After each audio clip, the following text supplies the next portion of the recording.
This is Nightline. Tonight, switched before birth. We were just kind of numb and shocked. A medical mix-up that seems impossible. This other family did, in fact, give birth to our genetic baby, and we did, in fact, give birth to their genetic baby. What happens when an IVF clinic implants the wrong embryo? Those are things that are life-altering. Inside the rare but real world of in vitro mix-up, and how one woman knew the second she gave birth, the baby wasn't hers. What was upsetting to you? That he might not be mine, and that I might not get to keep him. Plus, there's something you didn't know about Chelsea Handler. I want lots of different lovers. Turning 50. I'm really glad that I didn't get convinced by other people to have a child when I'm not cut out to be a parent. And reflecting on her life choices. What changed? I went to therapy and I found out about gratitude. And the game-changing reprimand she got from Jane Fonda. She had a very difficult conversation with me at a time where I needed to have someone to tell me the truth. And attention all seniors. The so-called world's best boss, Steve Carell's surprise announcement on X to LA high school seniors heading to prom. It's a pretty good deal. Thanks for joining us. Tonight, imagine after years of infertility, you enlist the help of IVF, spend 9 months pregnant, and arrive at the hospital expecting to celebrate the joyous birth of your child, only to discover your new baby isn't genetically yours at all. Meet the families who live through just that.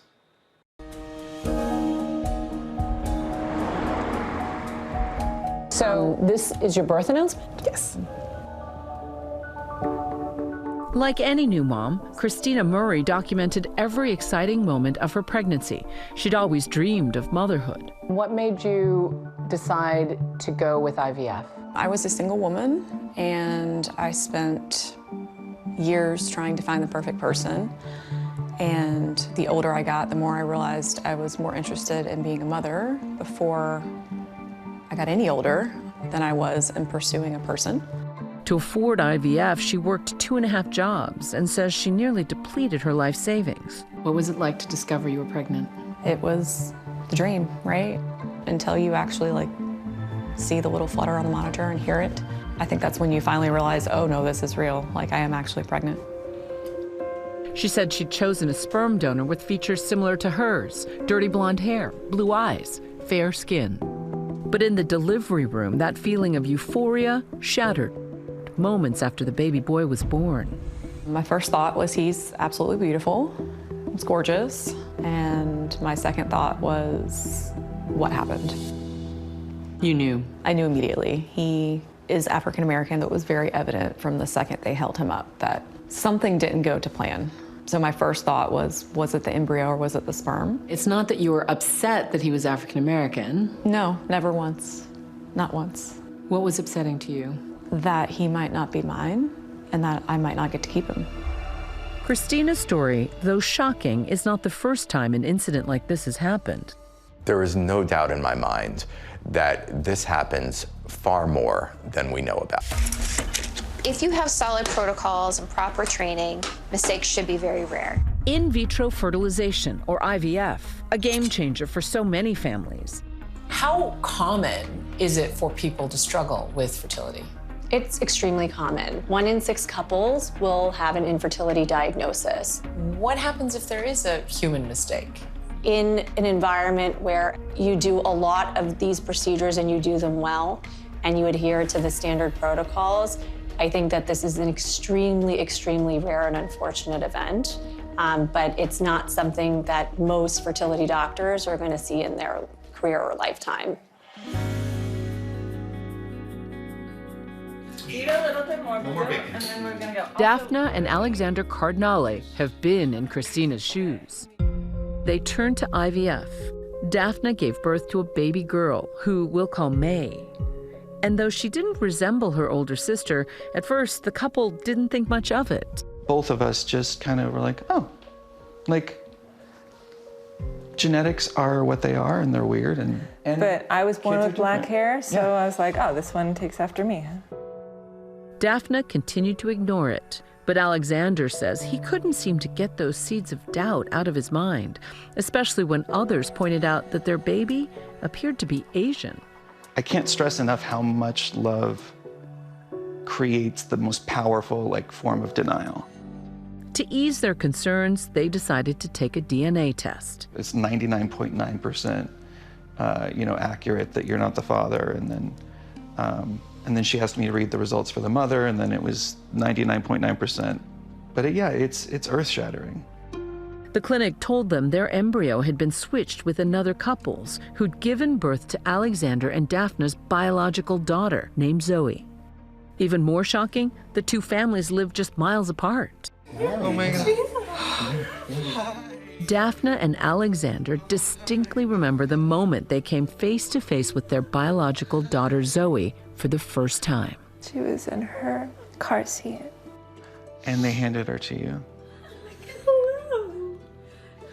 For me, it was looking into her eyes when that's when it became real. When I lifted her up and felt her weight and looked directly into her eyes. How are you so blue-eyed, Bubba? She had my family's eyes. And it was really emotional because she was already 4 months old. That's crazy. I missed the little squishy, the newborn little squishy. Newborn phase of Zoe. I missed the pregnancy with that one. That's a full year. That's what she says all the time. Finally, they made an agonizing decision. They would switch their 4-month-old babies. Zoe and May are now 5 years old. The families have stayed close. Who's excited for Christmas Eve? Woo! Woo! That's from me and Mommy D. We got so lucky. The new normal happened at some point. There was a day where we became family. The Cardinales sued their fertility clinic and ultimately settled privately. I think that this never would have gotten caught if they weren't so distinctly from different races. Yeah.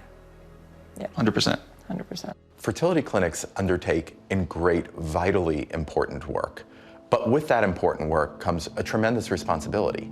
Adam Wolf represented both Christina and the Cardinales. He says his firm has also represented more than 1,000 other people in lawsuits against fertility clinics. Whether it is dropping eggs or embryos on the ground, or mixing the wrong sperm with the egg, or switching embryos from couple A to couple B, those are things that are life-altering.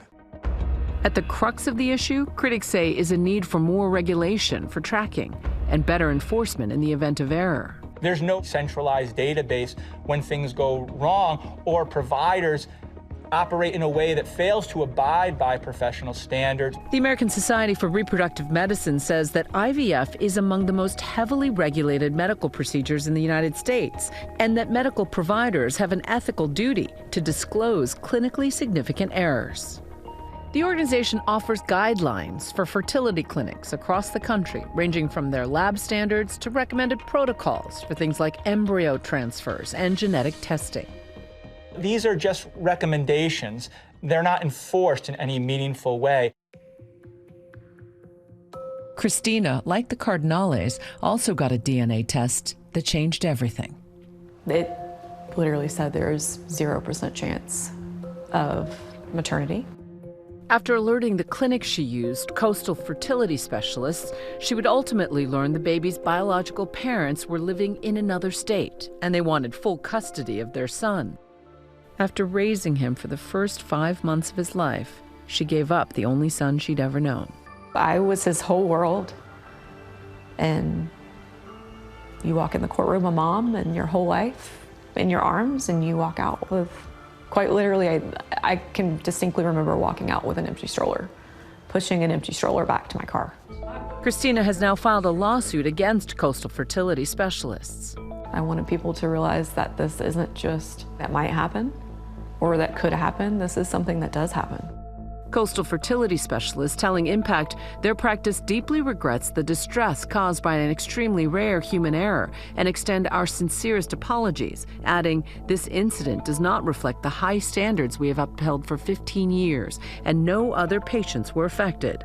They also told us that same day we added additional human witnessing in our lab. We have since implemented a state-of-the-art digital witnessing system which electronically verifies patient samples in real time using advanced scanning technology.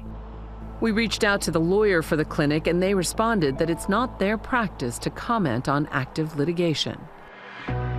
Coastal Fertility told Impact that all of Christina's embryos are accounted for. And now she's actually restarted the IVF process, this time with a different clinic. I've decided the situation has taken a lot for me, and it doesn't get to take that. It doesn't get to take my desire and my ability to be a mother. For more on this story, watch Impact by Nightline, switched before birth, now streaming on Hulu. When we come back... Then as a last-ditch effort, he goes, I have drugs. I said, you better. Chelsea Handler, known for her outrageous comedy, now taking a slightly different path forward.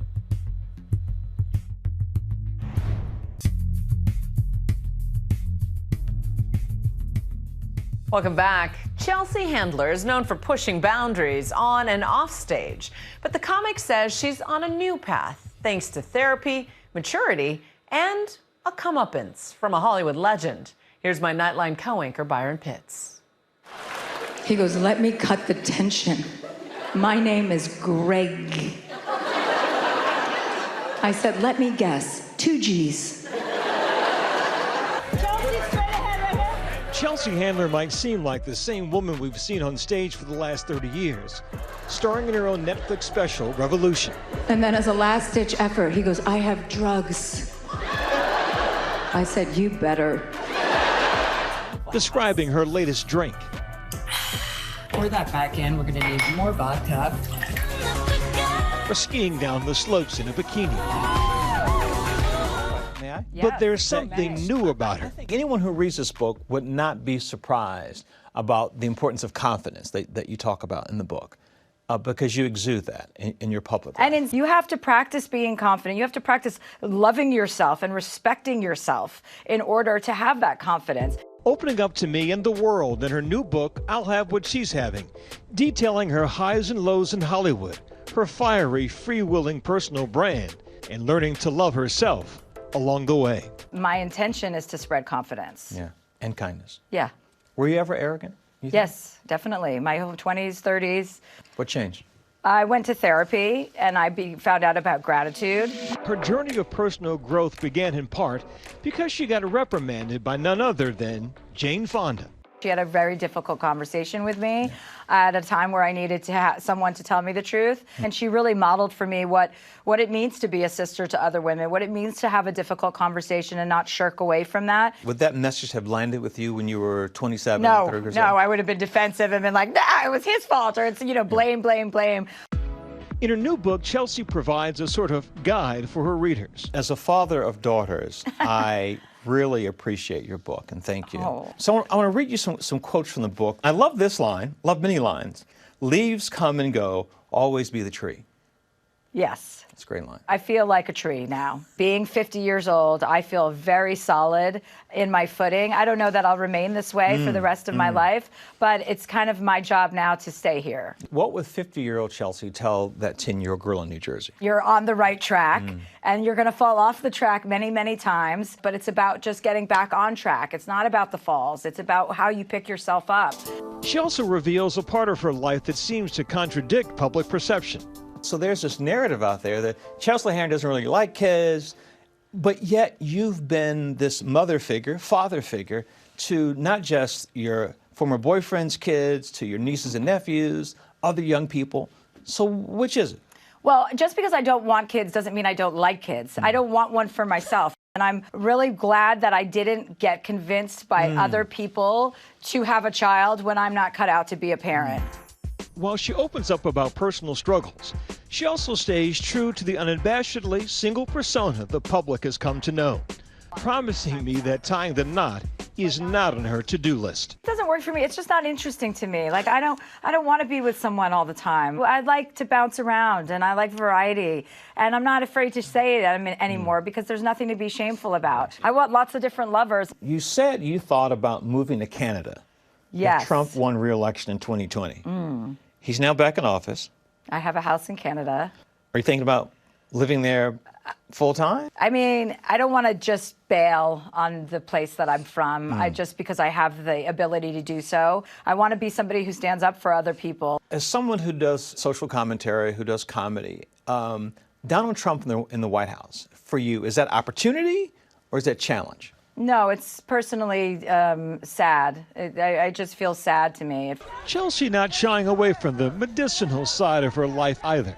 Wherever I land, cannabis arrives. I once put what I thought was protein powder in a smoothie, and it turned out to be Molly. So what is it with you and substances? Freedom. I like freedom. I like experiences. I like different perspectives. I think like fun psychedelic drugs, especially microdosing them, is a great way to think outside of your head, to be more open-hearted, to be kinder. When I think about substance use, it's not order, it's Right. being out of control. Well, I'm like type A until about 11 a.m. in the morning. And once I get all my stuff done, I turn into type Z. Please welcome Chelsea Handler. Handler needing no substance to deliver her biting comedy like at the Critics' Choice Awards. So it is important in times like these to have a distraction. And that's why I want to personally extend my gratitude to Justin Baldoni and Blake Lively. Walk me through that. Do you get on the stage and kind of read the room and decide, I'm going to drop this? Or is it, I'm planning to say it, I'm going to say it no matter what? No, that was written. I wrote that myself because... But do you like edit that on stage? You think, No, read no. the room? I think when you have a monologue, once you put a monologue together for a show like that, you have to commit to your materials. You got to go for it. You have to. And it's such a big, crazy, messy news story. I mean, I had to say something. Next, she says she might even try her hand at acting. Well, of course, making us laugh. What is the one thing in life you know for sure, for which you have no doubt? That we will never know what the is going on here. There are no answers. You really have to live your life and be true to who you are. There's no time to waste being insecure, and just have to go and like really get after life.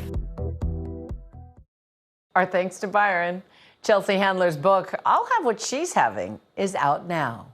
And when we come back, Steve Carell giving LA high school seniors affected by the wildfires something to celebrate.